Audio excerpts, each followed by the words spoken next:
I want to go down our department heads, start with our fire chief. Yes, sir. How do you see the next 4 years for your department, and anything that's jumping out at you that we need to be aware of? Yes, sir.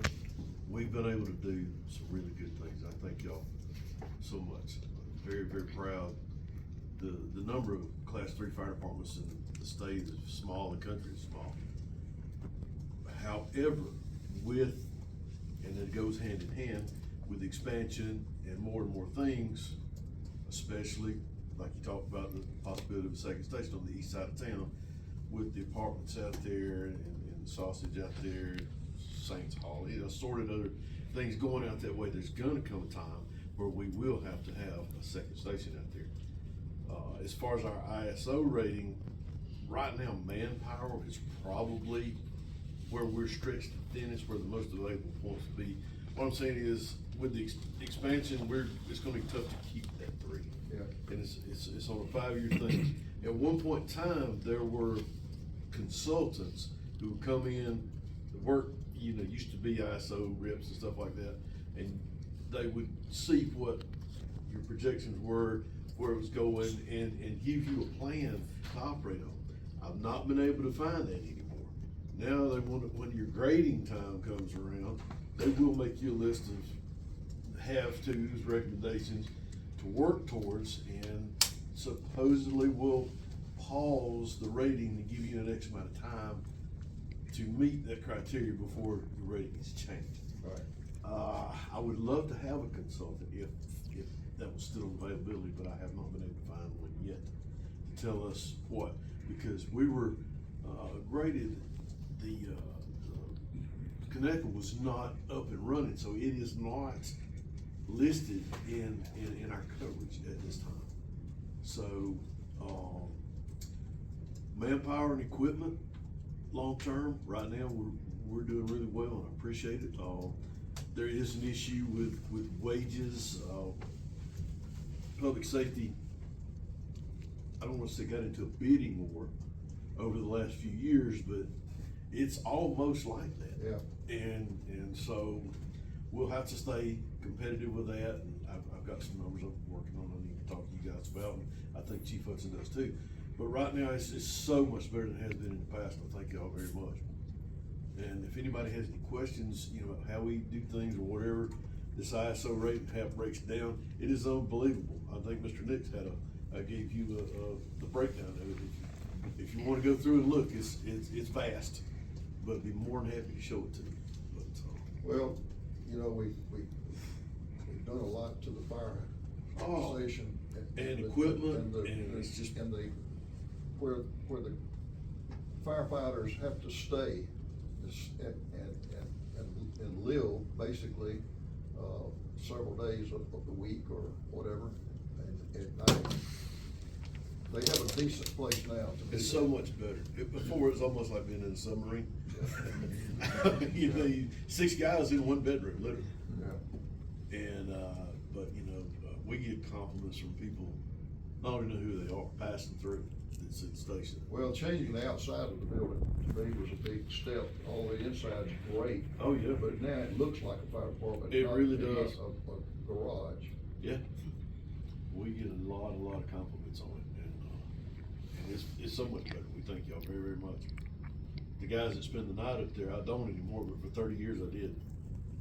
And it is night and day different. They said they missed your snore. I doubt it. Somebody else took your place. Oh yeah, there's plenty. Next man up. What about the fire trucks? How much longer useful life? To be totally honest, we're not in very good shape. The one that y'all got for us a few years ago is a fantastic piece of equipment. I believe we paid $458,000 for it. Right.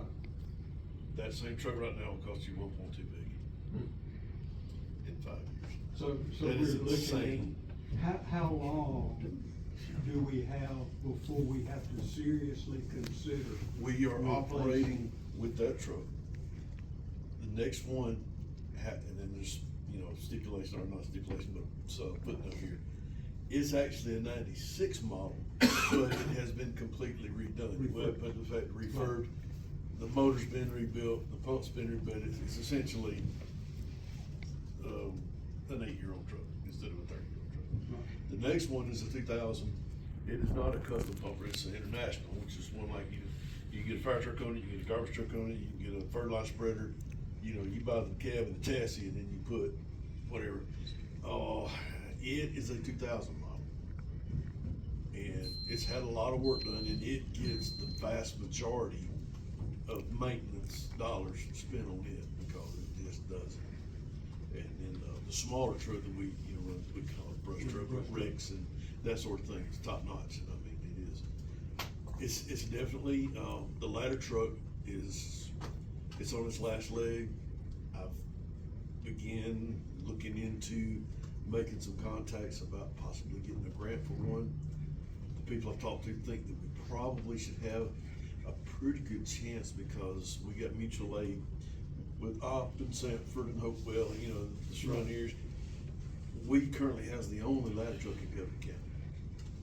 And what we tell them, you know, this is what we got. The only way they do a grant is to replace an existing piece of equipment. So if you don't have a ladder truck, you don't get a grant. Right. We do. And it is, you know, it's still living, it's still working, but I mean, it's an 84 model. This is a matter of time. If they tell us we have to move to a new station on the east side, how many trucks would we have to add in order to do that? Well, it depends on how you broke it down, and it would also be a manpower thing. I believe you would need probably 6 people. And But you couldn't just move a truck, all the possibly, truck. possibly because our numbers are based on fire flow, manpower and everything, but not location. The time, to be able to put men and equipment on scene is where your Oh, okay. mandatory would come from. So it's not pieces of equipment, it's how quickly. you get- Ideally, 4 men on a truck is considered an engine company. And we're unable to do that, we only got 6 people. So we lose points for not having full manpower on each truck.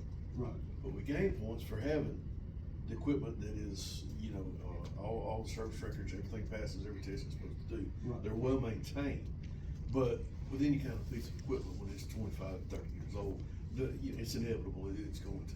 So, it's a balancing act. It really is. Well, my question is, do we have one that reach the top of the new hotel? Yeah. The only problem is it is the oldest one in the fleet, and it is. That's the one you're talking about. Ladder. Yes, sir, ladder 25. It's an 85-foot platform. And now that's the ladder length, but you know, the truck's 12 feet high, so you're 97 feet. And I want to think it's 90 to the highest part of the street from the top of that building, something right around 90 feet, so we can get there. It wouldn't be easy, but it can be done. Yeah, we've seen those lulls, how they're done working in that alleyway. Right. You know, access is as big a problem as height. So, cause it's, oh gosh, you got outriggers that stick way out, and it'll take up that whole area to set it up. So, it's something we're gonna need. It's not, I believe in what you want, what you need, what you got to have, and you do it in reverse order. And it's not quite to what we gotta have, but it's definitely needed, and it will eventually work its way to the gotta have. But short of catastrophic failure, we should be good for 2 or 3 more years. I hope so. I think we can limp across that line, and if we, you know, if we could get a grant for a truck, that'd be great. That would help. You know of anybody who, is a, fire truck grant writer? I actually have some information that in my phone of a grant company that, 2 or 3 people locally, including a couple of volunteer departments who've got some grant trucks in this So we area. need to find somebody that really knows how to write. Yeah, and you know, grant writer's one thing, but somebody that does that type of equipment constantly, Right. you have a much better Yeah, chance. yeah. So, I do have that information, yes, sir. And find somebody that's been successful. doing it. That's what they do. That's who you want you to do. And you were talking about consultants, find out what a consultant would cost and what it's not. Supposedly they're not doing it anymore. Now, I don't know if that's right, I cannot imagine, that should be lucrative for somebody to retire out of ISO and go to your town and tell you what this is what they're gonna look at, this is what they need to be prepared for. Not finding that now. And, I have made, personal friendships with 2 or 3 of the ISO agents in this area. And, one from down at Gulf Shores and one over at Pawtucket. And they'll tell you some things, but, they're not going to break out the, good gosh, 100 whatever page our grading was and come down here and ride and look and this and that. They're not gonna do that. So, I get a little information from them, but not what I would like to have. As far as being totally prepared for the expansion on the east side of town.